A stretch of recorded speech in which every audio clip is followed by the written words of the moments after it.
লোকে কয় কাঁঠাল সে পাকে না কিলিয়ে, বুদ্ধি পাকিয়ে তোলে লেখাপড়া গিলিয়ে।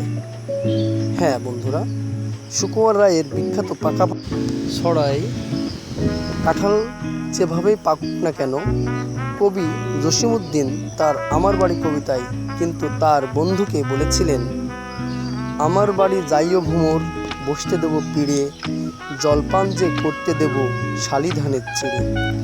শালি ধানের চিড়ে দেব বিন্নি ধানের খই, বাড়ির গাছের কবরি কলা গামছা বাঁধা দই।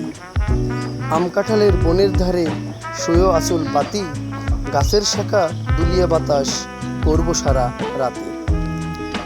আমি কবিতা না লিখতে পারলেও রাস্তার ধারে সারি সারি এই কাঁঠালের ভিডিও না করে পারলাম না। আমি প্রায় প্রতিদিনই এই রাস্তায় আসা যাওয়া করি আর কাঁঠালের এই সৌন্দর্য উপভোগ করি। কাঁঠালের এই সৌন্দর্যে আমি বিমোহিত হই। সত্যি কি পরিমাণ আর কি সুন্দরভাবে এই কাঁঠালগুলো গাছে ধরে আছে, আপনারাই বলবেন। ও হ্যাঁ, এই ভিডিওটি যদি আপনাদের ভালো লেগে থাকে তবে লাইক, কমেন্ট আর শেয়ার করতে ভুলবেন না। ও হ্যাঁ, এই কাঁঠালগুলো আসলে কোথায় তা আপনাদের নিশ্চয় জানতে ইচ্ছা করছে।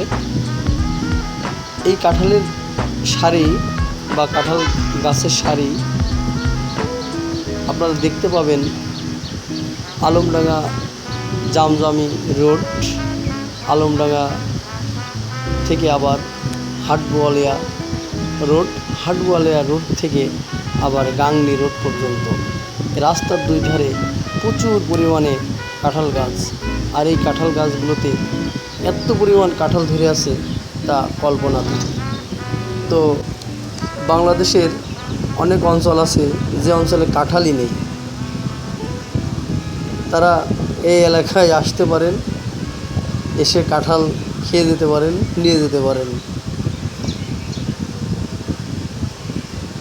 আমার সত্যিই ভালো লেগেছে, তাই আপনাদের সাথে শেয়ার করলাম। সবাইকে অসংখ্য ধন্যবাদ সাথে থাকার জন্য।